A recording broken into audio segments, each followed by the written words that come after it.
Boa noite mais uma vez, queridos. Graça e paz. As crianças podem sair.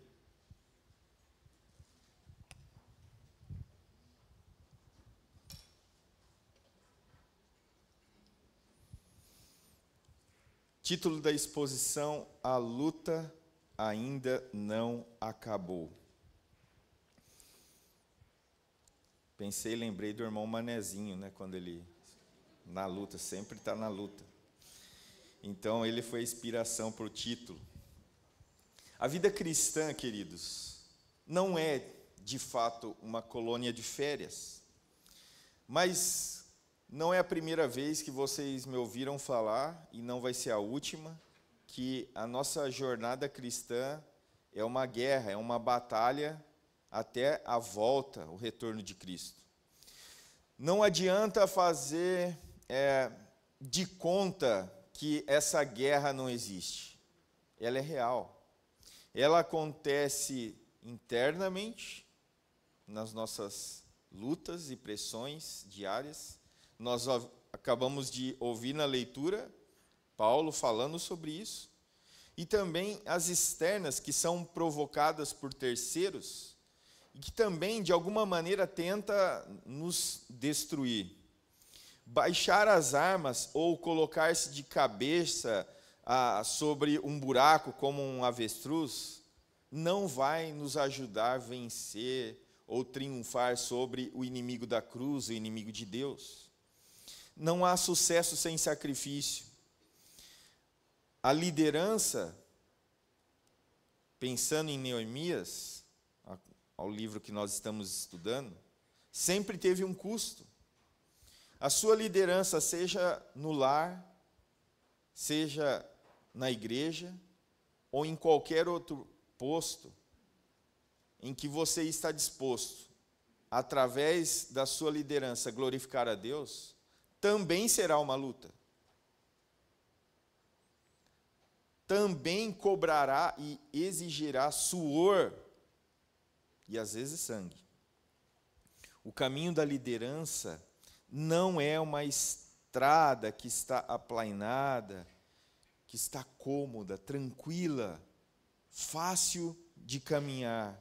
Pelo contrário, ela está sendo preparada por você,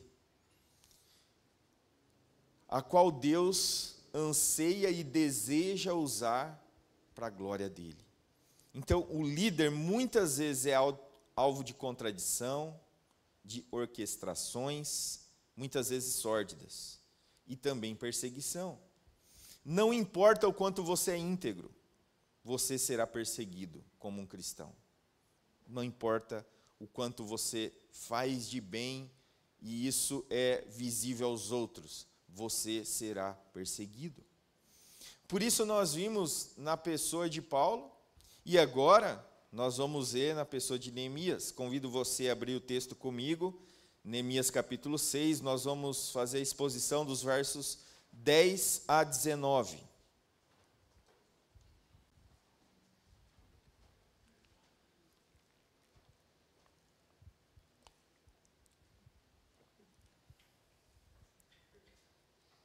Neemias, capítulo 6, versículos 10 a 19.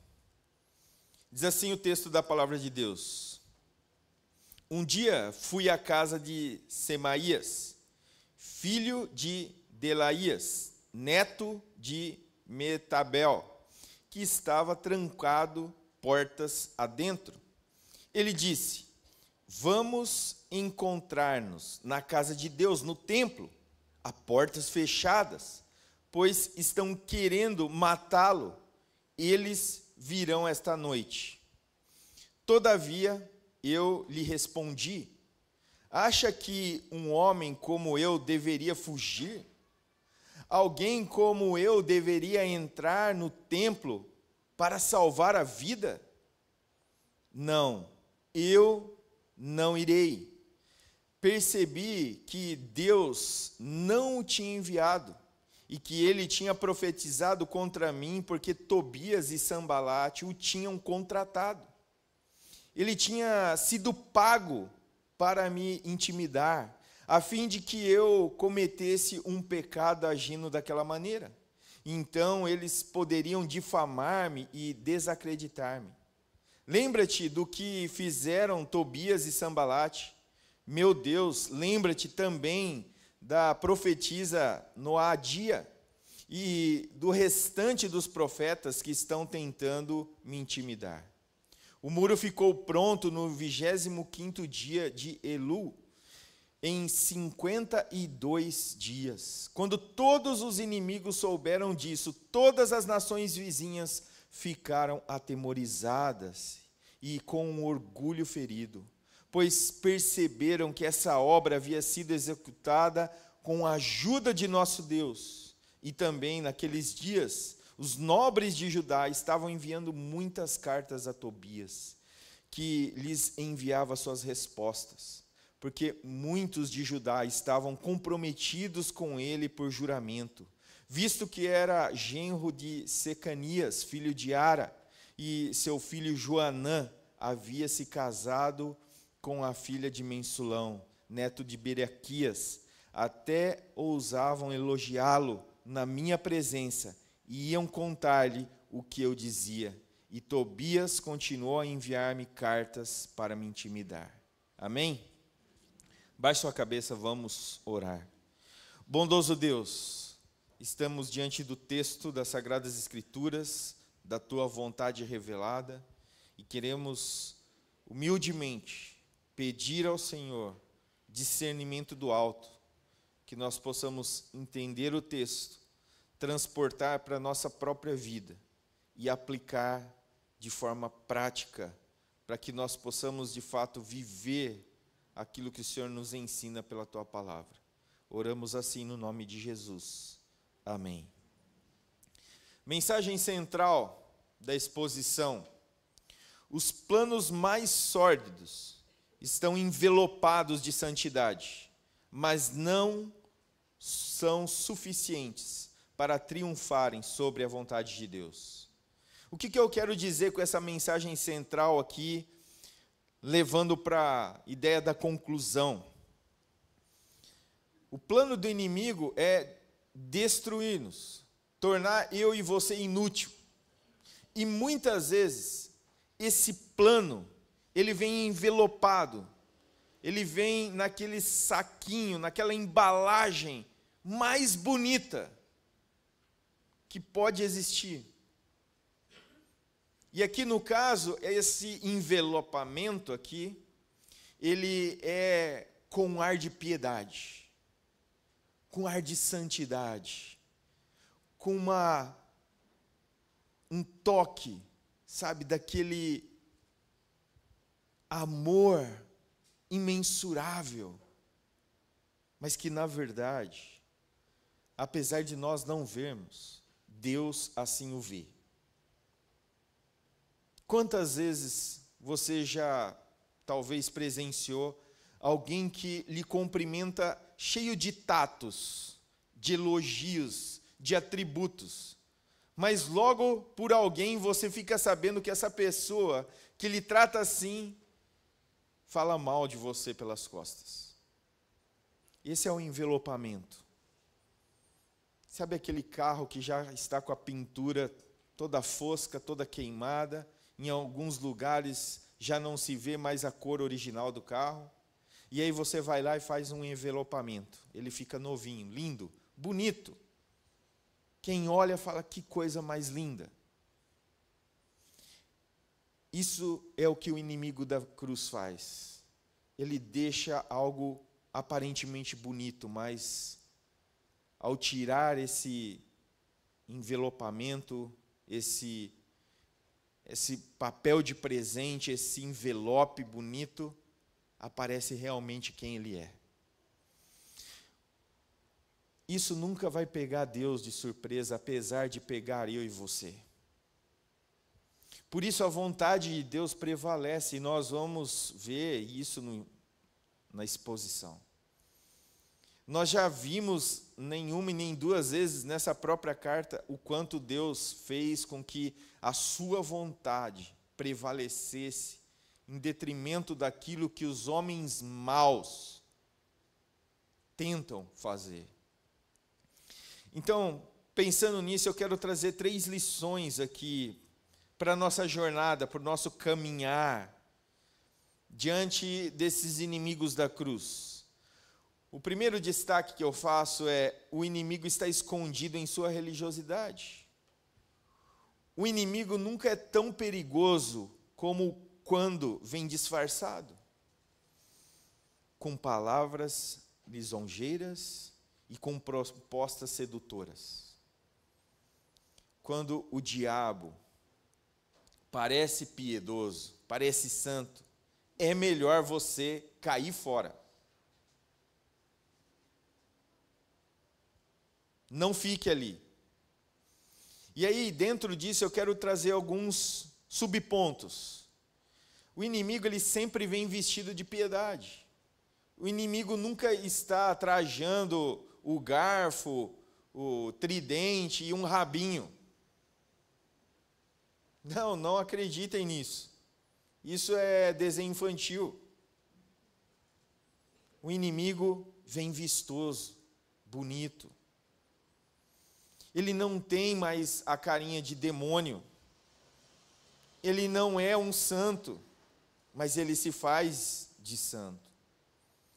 Ele não parece tão blasfêmio, mas ele parece uma pessoa cheia de tato nas palavras, eloquente. Ele ganha as pessoas pela sua capacidade oratória.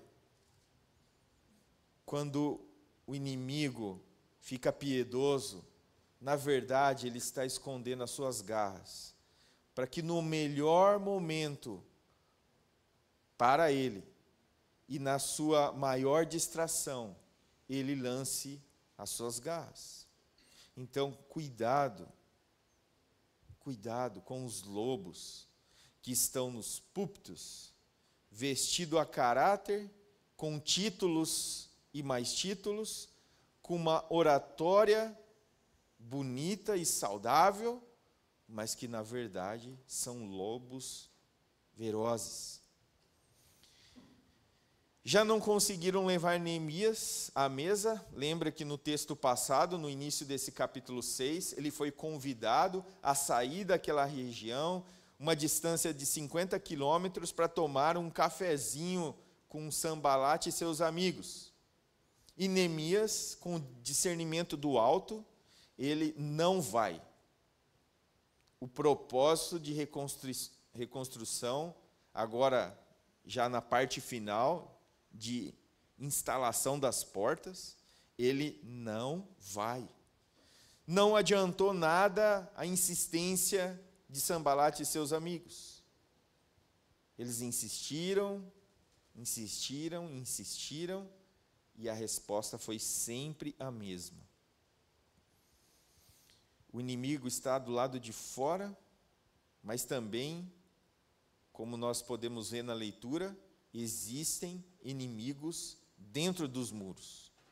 Os muros foram levantados, as portas foram colocadas, mas o inimigo ainda tinha seus artifícios.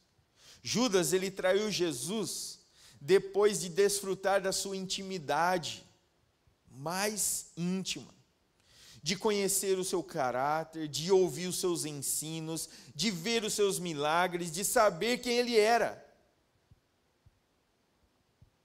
Ananias e Safira mentiram ao Espírito Santo, depois de verem um poderoso avivamento em Jerusalém, milhares de pessoas sendo aplacadas, atingidas pela graça de Deus, operando maravilhas, milagres e sinais na igreja.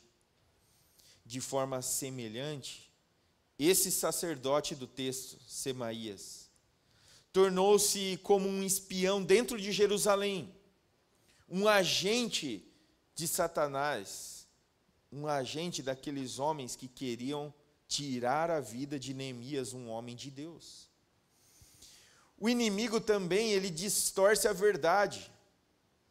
Essa é uma tática que muitos usam ainda hoje. seja em qualquer aspecto da vida. Hoje nós falamos na classe de doutrina de novos membros que o princípio do inimigo, já que ele é o pai da mentira, é tornar a verdade em mentira e a mentira em verdade. É isso que Romanos 1 fala. Eles trocam a verdade de Deus pela mentira, a justiça pela injustiça. E aqui o diabo também, apesar de ser inimigo de Deus, ele conhece a palavra de Deus, ele conhece o Deus Criador, mas ele vai continuar tentando distorcer. E assim nós podemos levar para o mesmo âmbito do púlpito. Muitos distorcem a palavra de Deus, infelizmente. Foi assim que Eva, no Éden, caiu. O diabo também tentou Jesus no deserto. Neemias está sendo tentado, de alguma maneira, por alguém que se diz sacerdote, profeta, homem de Deus, a fazer algo que na própria Escritura é contrário à vontade de Deus. Já que as ameaças não funcionaram, que tal uma palavra do Senhor? Eis que te digo. A pessoa que está ali envelopada, ela diz que tem tal intimidade com Deus, que ela vai trazer um recado exclusivo para você, a qual você mesmo não é capaz de entender ou ouvir, ou talvez você não é nem digno. Por isso, Deus envia um miserável pecador para ser um intermediador. Pode isso? Sim ou não, irmãos? Quem é o nosso intermediador? Jesus. Ele é a palavra, Ele é a verdade, Ele é a vida. Neemias, ele não era sacerdote, então ele não era, vamos pensar nos dias de hoje, um teólogo. Ele não era um levita, alguém que servia nas funções do templo. Portanto, só poderia cometer uma falta grave como essa, uma falta que era um pecado de morte, entrar no santo dos santos do templo. Seria uma profanação. Na verdade, o que Semaías queria induzir Neemias é que ele cometesse uma profanação. Ele queria corromper Neemias, sugerindo ele algo que era contrário à vontade de Deus. Esconder-se no templo, mesmo não sendo um sacerdote. Se você ir lá para Números 18, 7, você vai ver que era proibido tal atitude. Se Neemias entrasse no templo, diriam: olha lá, olha aquele que nos governa, ele acha que é um sacerdote, ele está usurpando aquilo que não é a sua função. Ele profanou o templo. O mesmo inimigo queria levar Neemias à mesa de conferência em uma cidade distante para matá-lo, agora quer levar ele no templo. Vamos para o templo. Vamos orar. Vamos ter um tempo com Deus. Mas, na verdade, aquilo não era a voz de Deus. Aquele que diz, eis que te digo, muitas vezes quer levar você a acreditar mais nele que no Deus das Escrituras. E quando você acreditar mais nele, você profanou o Deus que deu o seu filho para morrer por você. Acredite nas Escrituras. Seguindo, a expressão no meio do templo significa, então, no Santo dos Santos. Só o sumo sacerdote podia entrar ali. Nenhum sacerdote poderia fazer tal função. O rei Uzias, ele ficou leproso assim que ele profanou o templo. 2 Coríntios 26, 16. Se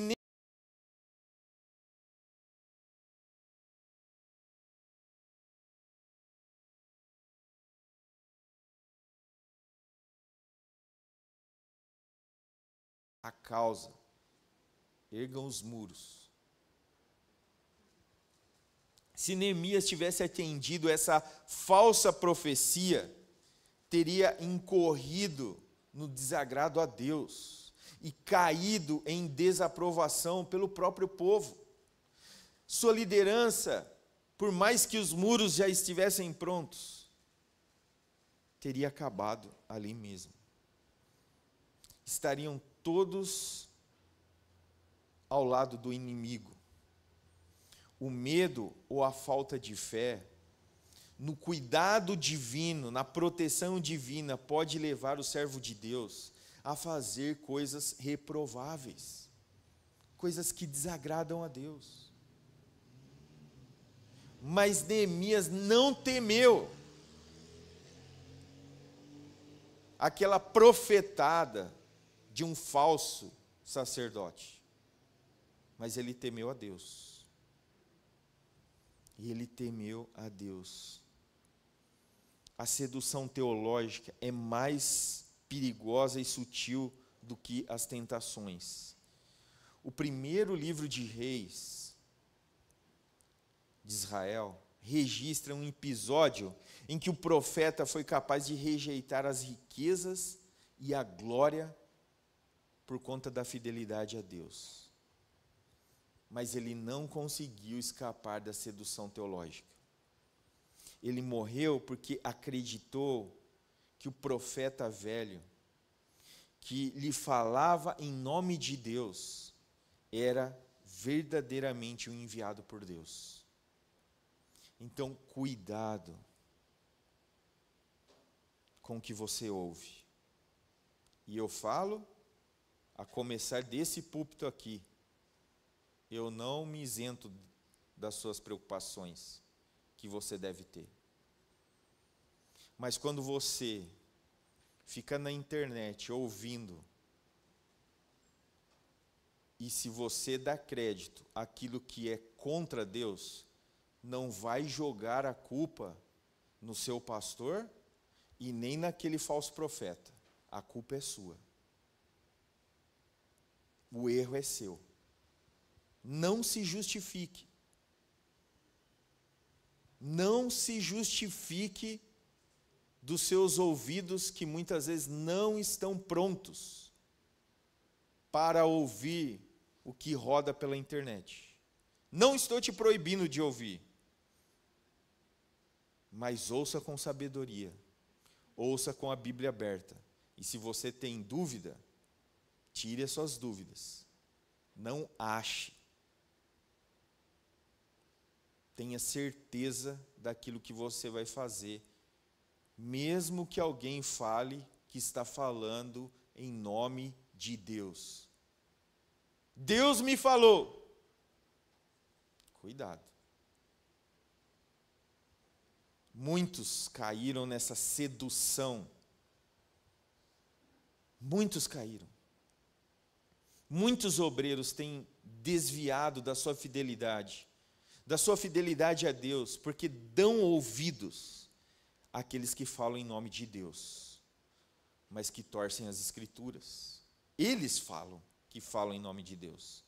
Eles dizem que têm poder, eles dizem que fazem isso e fazem aquilo, que têm a capacidade disso e a capacidade daquilo, que têm intimidade, que são santos,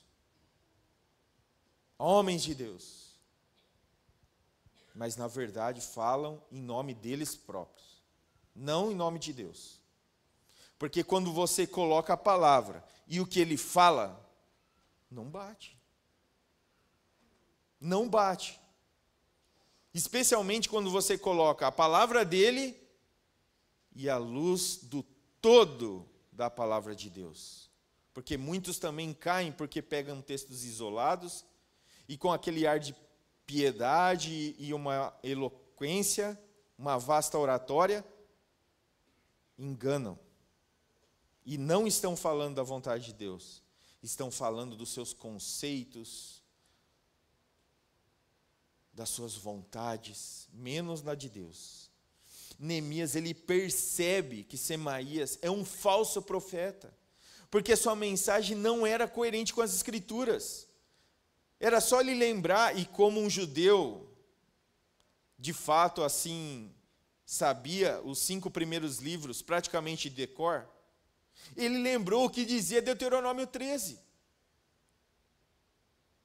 E quando ele lembrou disso, está em desacordo com o que o texto da lei de Deus diz? Com o texto de Deuteronômio? Opa, tem incoerência aqui. O conhecimento, por isso eu falo, e por isso eu instigo vocês a estudarem. O conhecimento salvou Neemias. A parte dele é continuar estudando, é continuar conhecendo a Deus, para que na hora que Deus o chama para fazê-lo conhecido, você o faça. O inimigo propõe livramento da morte, mas o leva a pecar.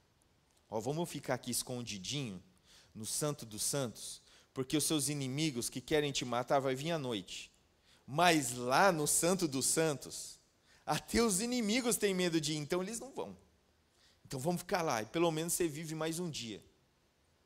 Não viveria nem um minuto. Nem um minuto a mais. O inimigo sempre está propondo livrar você dos seus problemas. Mas, na verdade, é que ele quer levar você a pecar contra Deus. Mas o pecado é pior que a morte. É pior que a morte. A morte física não nos separa de Deus, mas o pecado sim. O pecado nos separa de Deus. Seguindo, o inimigo, ele usa a religião para obter lucro. Versículo 12. Semaías era um profeta, no entanto, ele vendeu a sua consciência, seu ministério, sua vocação, se de fato tinha, se desde o início não era por dinheiro. Ele está usando da fé para enriquecimento. Semaías deixou ser subornado para que ele obtivesse lucro. Ele passou para o lado do inimigo em causa própria, e a causa era o próprio dinheiro que ele receberia. Ele usou a palavra de Deus para enganar Neemias. Ele usou a religião como comércio, para obter lucro, para enriquecimento pessoal. Estamos, muitas vezes, sendo colocados sobre essa perspectiva na fé protestante. Porque, infelizmente, poucos pagam pelo erro de muitos. Aqui uma adaptação minha. Porque, pelo que eu vejo, há mais mercadores da fé do que pastores que anseiam por fazer a vontade de Deus. Tem mais pessoas interessadas em obter lucro por meio da religiosidade do que servir ao Senhor de todo o coração. Infelizmente. E por isso somos muitas vezes atacados e colocados todos nesses balaios aí. Como se todo pastor ganhasse uma imensidão de dinheiro roubando do povo de Deus e sendo um mercenário. Mas não é verdade isso. Mas poucos pagam pelo erro de muitos. Muitos templos estão sendo transformados em feira de comércio, púlpitos estão sendo lugares de agência e balcão de negócios. O evangelho se transformou num produto, um produto de consumo. Os crentes estão sendo levados a ser consumidores da fé e não praticantes. Então, há uma conspiração contra a verdade de Deus, de um modo mais amplo do que nós imaginamos. Então, nós vemos muitas vezes esses cambistas da fé, a qual o Senhor Jesus expulsou do templo. Infelizmente, isso ocorre. Outra lição: o inimigo usa a falsa profecia para impressionar. Ele faz afirmações para que você pare para pensar na sua própria vida e não no temor a Deus. Virão te matar. Foi o que ele disse. Esta noite. Ele coloca um senso de urgência. Esses profetas também, que lançam profetadas aí à torta e direito, fazem do mesmo modo, assim como Semaías e tantos outros. Colocam um senso de urgência e um senso de responsabilidade que faz você, muitas vezes, dar o que você não tem. Se comprometer com o que você não é capaz de se comprometer. E tomar atitudes, principalmente isso, que não vão glorificar a Deus. Pelo contrário. A principal arma do diabo é a mentira. Não esqueçam disso. Não é uma história que a gente só conta para crianças na EBD. É algo que nós precisamos levar num aspecto mais amplo da nossa vida comum. Ele amedronta pessoas. Ele intimida fracos. Ele ameaça de forma assustadora. Muitos, por não conhecerem a Deus, vivem amedrontados pelo diabo. E muitas vezes, ou na maioria das vezes, não é pelo próprio diabo, mas pelos agentes do diabo que estão fantasiados, envelopados de bons moços ou homens de Deus. Em vez de pregar a palavra, ele usa a palavra para ganhar dinheiro e enganar. Prostitui o seu ministério, vendeu sua consciência. Há muitas pessoas que profetizam em nome de Deus, guiando neófitos, por sonhos que não têm base nas Escrituras. São visões e revelações fantasiosas, que nós não vemos nas Escrituras, mas que eles insistem em acreditar naquilo que não há nas Escrituras. Por isso que eles descartam a palavra de Deus, não acreditam na suficiência das Escrituras, não acreditam na inerrância e nem na infalibilidade das Escrituras. Negam que a Bíblia é a palavra de Deus, mas afirmam que a palavra precisa ser atualizada, mudada, transformada, ou seja, o adjetivo que for. O inimigo usa todas as artimanhas possíveis para manchar a honra do povo de Deus, para te fazer sentir um inútil no reino. O bom nome, queridos irmãos, vale mais do que riqueza. A vida do líder deve ser uma vida, de fato, de uma liderança que quer glorificar a Deus. Se Neemias tivesse caído nessa historinha de Semaías, ele tinha caído no opróbrio. O inimigo sabe tirar proveito das nossas dificuldades, das nossas falhas. O diabo, ele trabalha diuturnamente para nos desanimar na fé. para fazer nos tropeçar, para fazer nos envergonhar, para fazer eu e você, mais uma vez, inúteis no reino. Portanto, vigie. O inimigo, ele tem o seu arsenal estratégico em diferentes frentes. Então, esteja sempre atento. Segunda lição, o inimigo está escondido em seu poder financeiro. A batalha espiritual tem diversas frentes e o inimigo tem diferentes armas e armadilhas.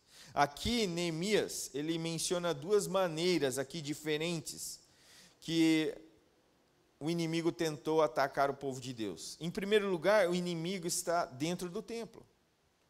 Então, que método, muitas vezes, as pessoas usam, esses falsos homens de Deus usam, dentro da própria casa de Deus?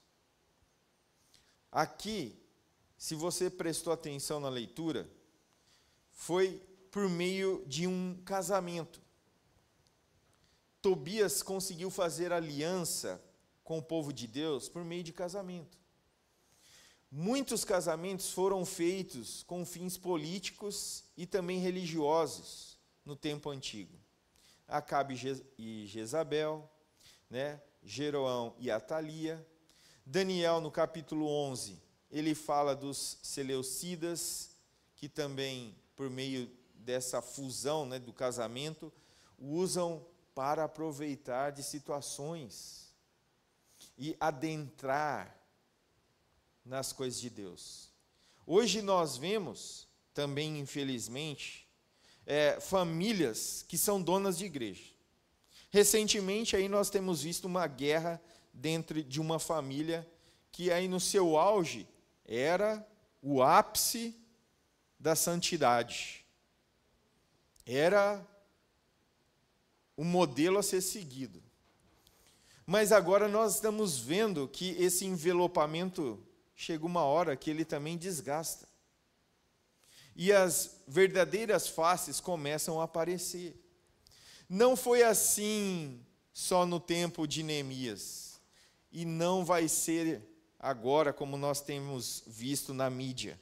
Vai continuar aparecendo. Vai continuar aparecendo. Segundo, por meio do suborno, os profetas de Jerusalém falaram muitas mentiras, engordando seu orçamento. Não são poucos os ministros dos nossos tempos que também falam aquilo que as pessoas querem ouvir, para que ele não perda seus clientes. Não perda seus clientes. Por mais que ele está levando, e ele sabe, os seus clientes para o inferno, ele continua fazendo e empurrando a pessoa para o abismo, oferecendo todo tipo de bênção material, mas um eterno desastroso. Desastroso. E como crentes, entre aspas, caem em tanta ladainha. A resposta é simples: por não conhecerem a palavra de Deus. Não conhecerem. O esquema de conchavo e de corrupção não está imune das portas da igreja para dentro. A crise e a miséria, muitas vezes, faz com que esses sórdidos usem da sua expertise para enganar aqueles que estão em necessidade profunda. E nós sabemos que o contexto aqui era exatamente isso. O povo, voltando do exílio, encontra uma cidade destruída. Muros, portas, templo, cidade, totalmente devastado. Desde o exílio, já se passaram 70 anos. E aqueles que chegaram primeiro foram aqueles que mais sofreram. E diante disso, pessoas são más a ponto de fazer do povo de Deus um povo cada vez mais miserável. Isso é comum ainda nos nossos dias, infelizmente.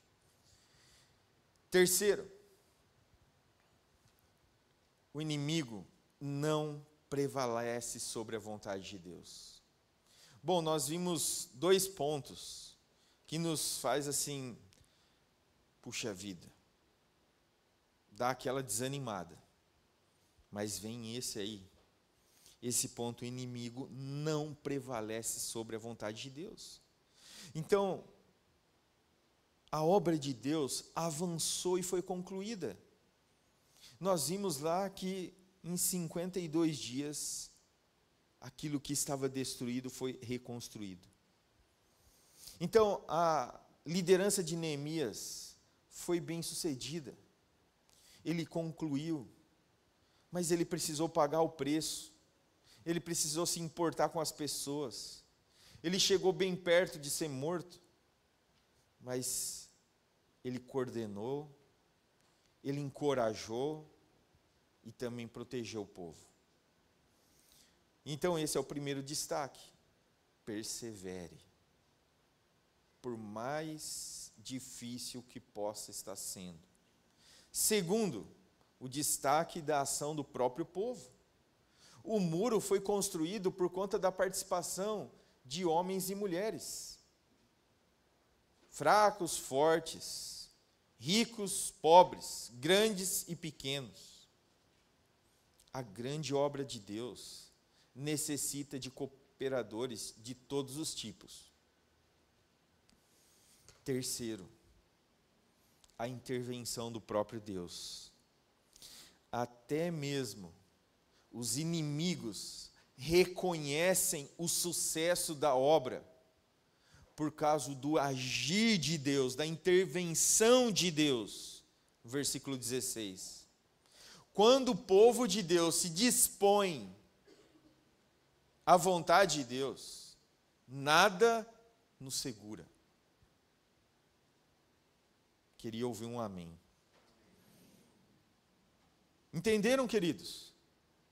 Quando você se dispõe para o serviço de Deus, nada vai lhe parar. Nada vai lhe parar. Vão te convidar e você vai dizer não. Vão te convidar de novo e você vai dizer não, não vou. Vão convidar você de novo e você vai, não, não vou, não adianta. Vou continuar no propósito que Deus estabeleceu para a minha vida. Eu não vou parar. Eu não vou cair na ladainha. Eu não vou cair em conversa furada. E nem mesmo naquilo que Deus mandou me falar.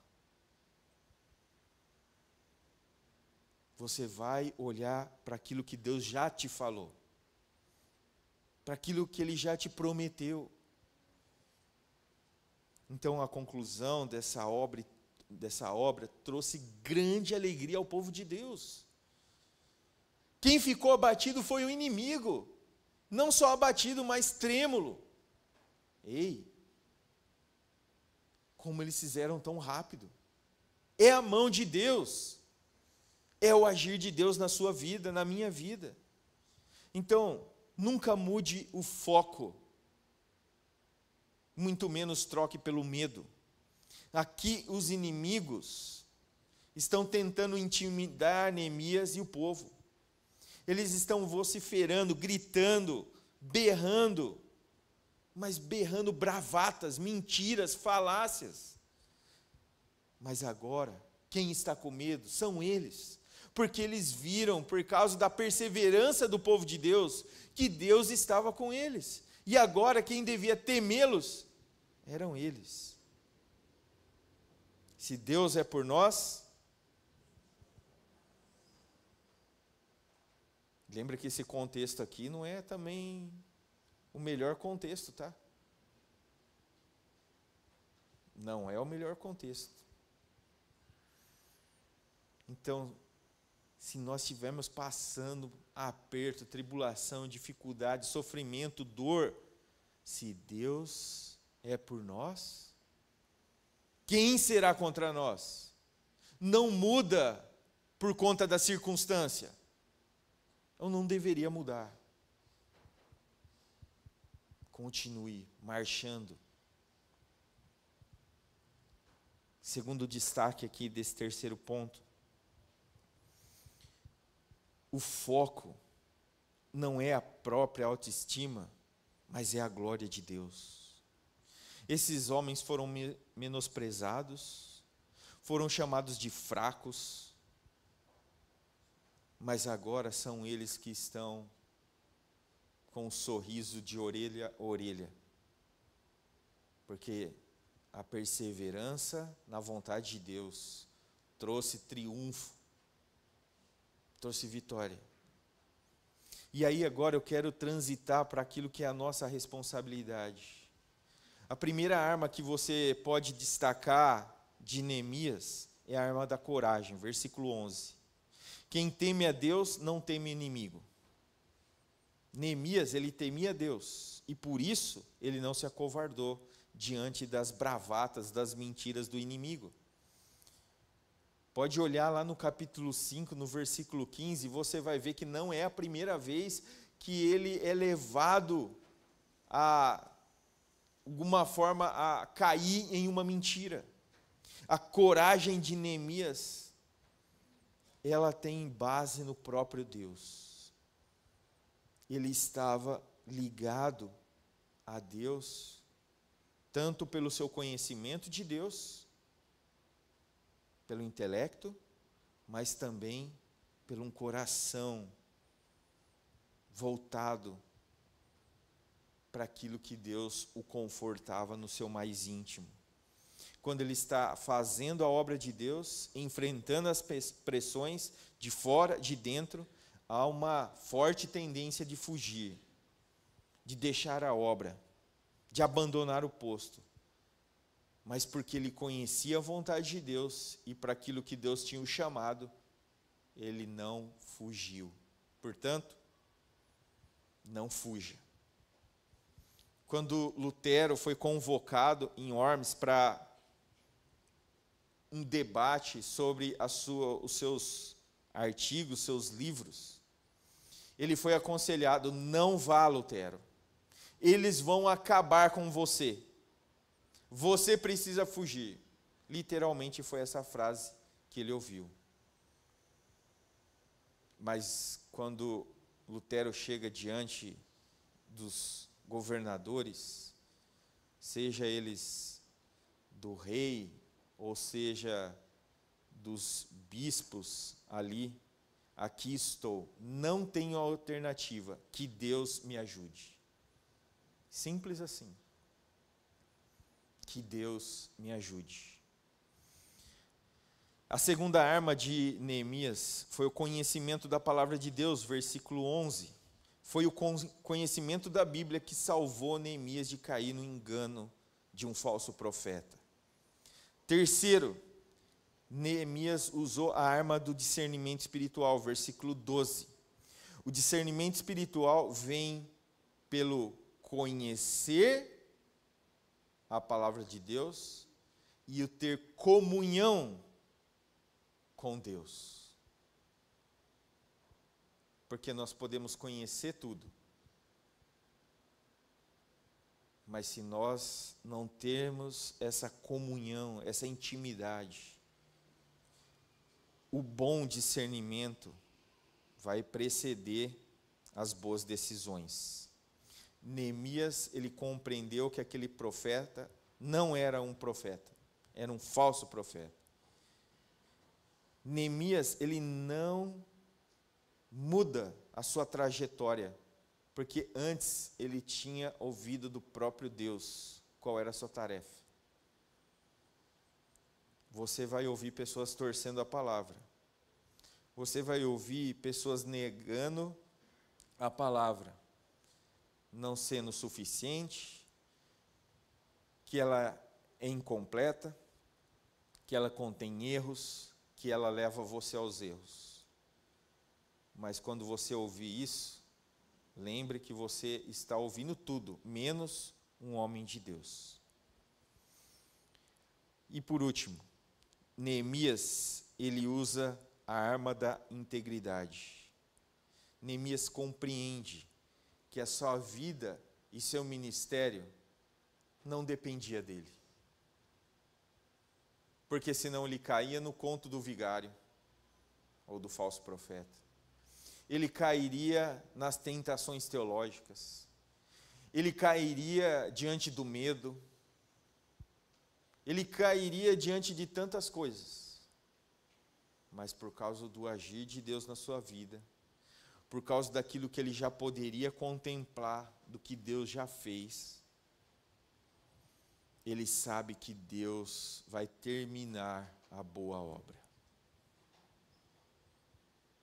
Aquilo que Deus começou em você, meu querido irmão, Ele vai completar. Amém?